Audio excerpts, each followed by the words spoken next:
welcome, welcome. Hey guys, welcome back to Wow Expressions. So glad to have an opportunity to have a conversation with you guys. Remember to like, share, and subscribe to our videos because we really think what we're saying can really help empower women.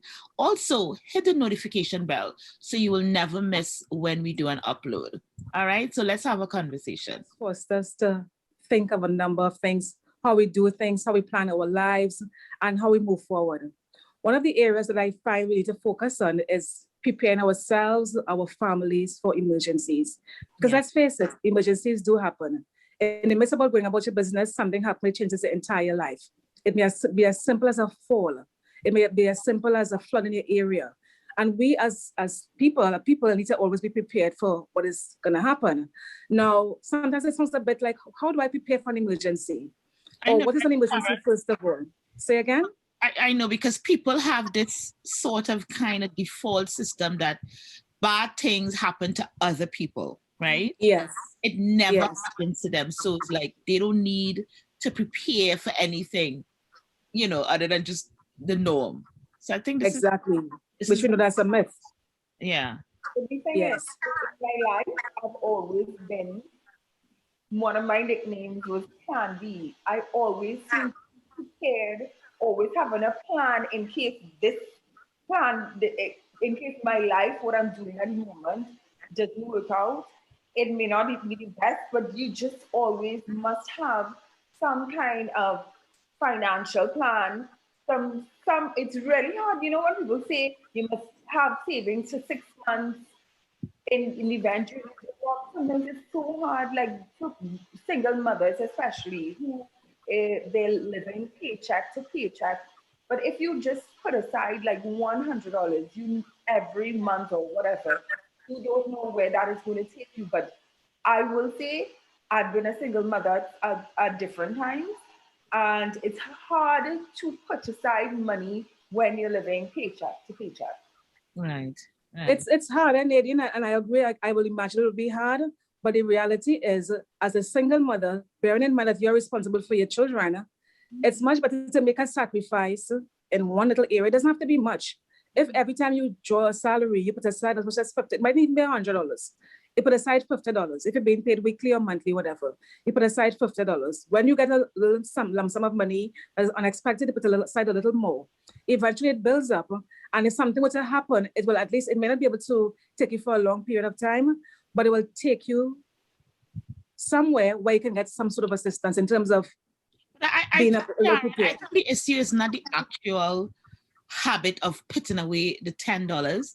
I think it's a mindset that first has to be established, right? Where people understand life is unpredictable. Yes. Life is unpredictable. It's like you don't have control over what is going to happen.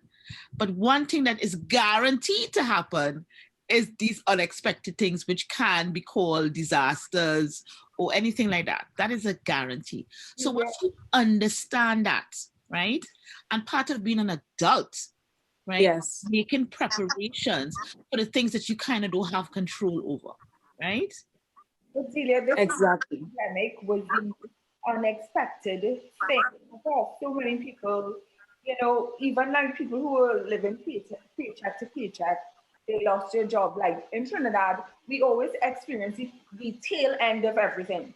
Let's say there's a recession, everything going good in Trinidad. When things keep picking up with the rest of the world, we'll be experiencing the tail end. Just like in Trinidad now, they're experiencing kind of like we're seeing a way out in the US, but they are experiencing the tail end of it, and it's bad right now. But in situations where there's a pandemic, it's hard to, when you lose your job and you are on lockdown and you have to stay home and you're wondering where your next meal is coming from, planning.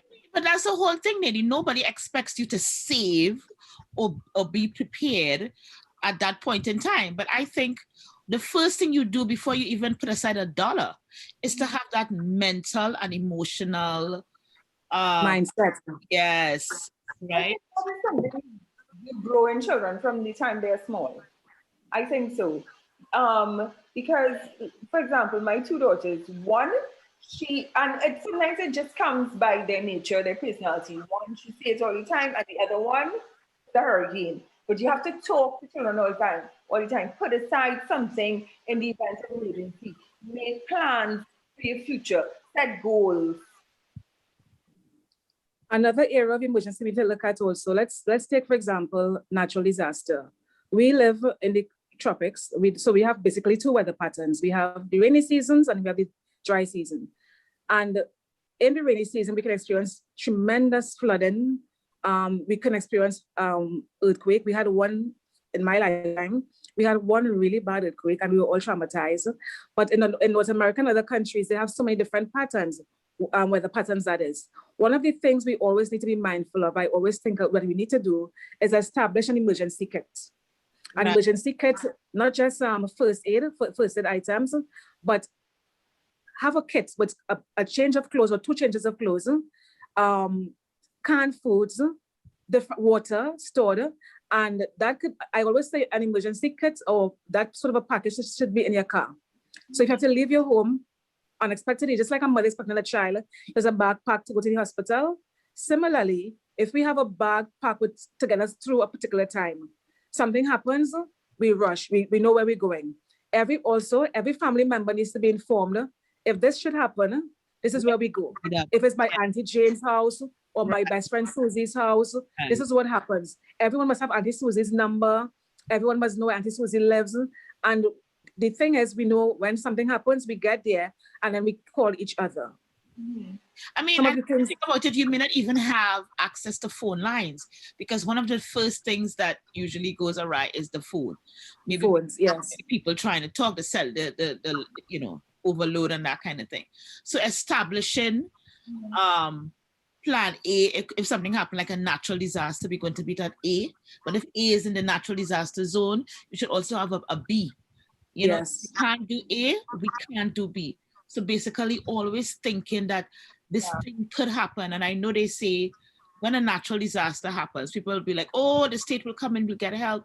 But it literally takes, I think like 4 to 5 days before people actually start to get help from outside agencies. So what you were saying there about having, water, change of clothes, and if you're home, you should be able to quickly access your important documents because when those things happen. But one thing that one thing people should do, keep all your important documents together and in plastic. That's in plastics, yes. Everything that is important in a big glass bag, you just grab and run.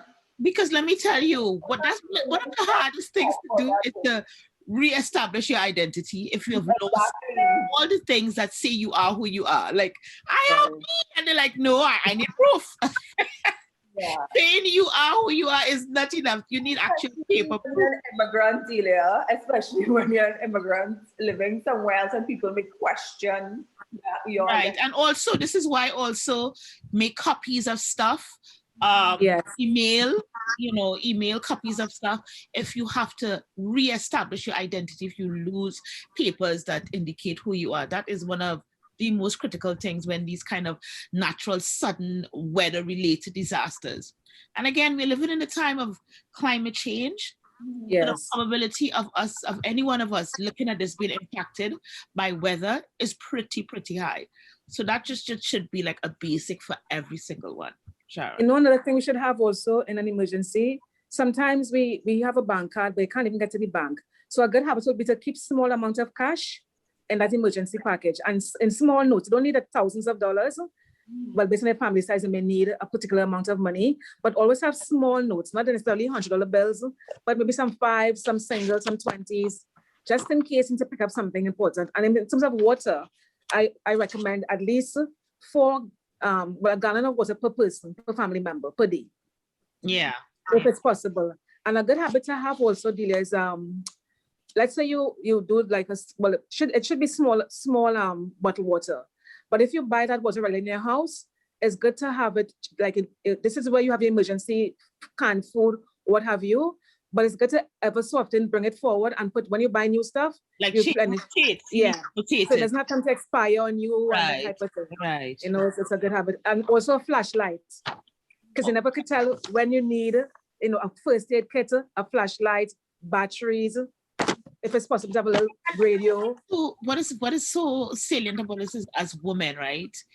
So many women now live alone, right? Yes. So many women are single mothers. So we have other people to be responsible to care for, right? So because a lot of these things, you know, it's just kind of manly, you know, making sure that you have this and you canned foods, you know, survival. But no, we women, because you know, we live in a different society, right? So come on, Exactly. you know, we got to think about those things as well. We got to think of preparation for that kind of natural disaster.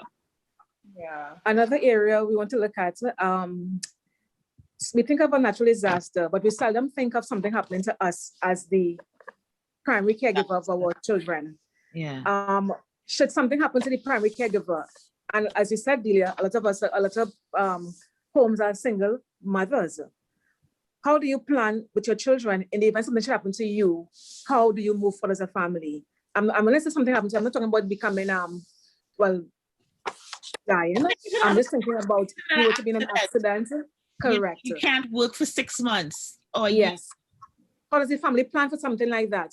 Yeah. And worse, that if you happen to be in a situation where you can't decide for yourself, how do they decide, I want to be on life support for 2 months or for a week, or I don't want life support at all? How do we have those conversations as a family to know in the event something happens, what do we do? Yeah. You know, that all boils down to planning. Simple things like, as you said before, as we touched on before, putting aside savings. You must have an emergency plan. And as you said, share with your family on how to react or what to do if I become incapacitated to the point where I cannot make a decision. That is a discussion you need to have with everybody. And a lot of people avoid that. You do have what it's called a healthcare proxy, right? You need to have, okay, if something happens to me, this person is appointed to make decisions about my healthcare. Let's say you're documented, right? So you can refer to the document and say, yes, okay, if this happens to me and I am at this level of functioning, then go ahead and pull that plug, as we say, although no one likes to think about that. Yeah. Right?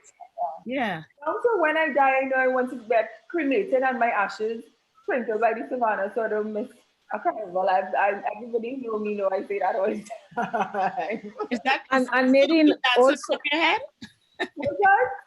We'll be dancing on top of your head. Yeah, I'll be hearing Marshall passing, music passing, people jumping up. That's where my spirit will be. But Nadine, also, when we were discussing stuff a bit earlier, you mentioned should in the event of somebody being in an accident and they were to come deceased, but they have very good organs. Yeah. Do you want to donate your organs to a cause? I mean, there are people who. Well, in the US, it's very easy because I just realized, because I just got my license, they ask you, do you want to be an organ donor? But in Trinidad, when you renew your license, it's not as regimented to the point where they know to ask or put it on your driver's license. So I think where it comes to documentation and your proxy, as Delia was talking, a simple email to that person, let's say you don't have a lawyer or whatever to set up anything, an email stating what you feel and what you want, and because you can't get rid of an email. Right. Yes. It's something you should update at least once a year. Because that is really a practical step. That is really, I'm not a rich person. I can't get a lawyer to do this, whatever. But yes. I so and so, if anything happens to me, I would like the XYZ, because face it, we don't all have loads of money and loads of resources to put to those things, but it's important. Because even a lot of people, when they die unexpectedly and they have children, their children end up in such poor situations, right? So like one family member might take this one and that other family member might take this one, and you may have wanted your children to be together, right? but maybe because you didn't state that specifically, or if you have property, sometimes, and you have children, maybe your sibling might want to take that property. So all of these things, they happen every single day. Every Yeah. day things like this happen, right? So, no one is immune to these kinds of, unexpected life events, right? So it really is really important to really plan. Yeah, great. Correct. And sometimes we think of the affordability, but and one of the areas we can look at, I know persons are struggling financially, but simple insurance helps you with these situations. You can have a life policy. I think once you have children, you should have some sort of a life insurance when you have younger children, particularly. Yeah, Because the worst thing is a parent becoming deceased, the major breadwinner becoming deceased, and these children are left to fend for themselves.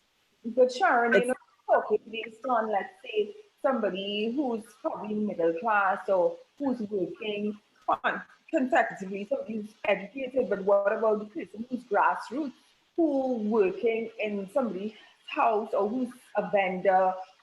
I don't think they can really afford insurance. But like Delia said earlier, it's not about I affordability, it's disagree. about having the mindset. It's like you said earlier, Exactly. Delia, it's just knowing, because if we do what is important to us, and let's face it, if something is important enough for me, I'm going to find ways and means of doing it. So Exactly. the thing is having that understanding as a parent with young children, that if something should happen to you as a breadwinner, especially as a single parent, what sort of a life would my children live? So Yeah. once we have it in our minds that it could happen, it doesn't have to be a whole lot of funds, but something to get your children through a At particular least period of until time. they're 18. I know the Bible says a good man leaves for not just his children, An but inheritance, his yes, children, right? So basically, yes. this is a principle where you put things in motion, and it's not about how much you make, right? Like this, I make this so then I can afford.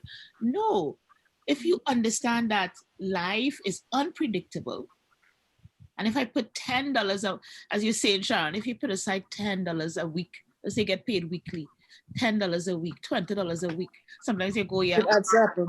a beer, you buy so many unnecessary things, Right, you that's know, and then if you just take a notice, say, you know what, I don't think I have money to put away, but what right. I'll do, let me see what I'm spending my money on every week. Exactly. Correct, You will realize how much nonsense that you are buying. correct.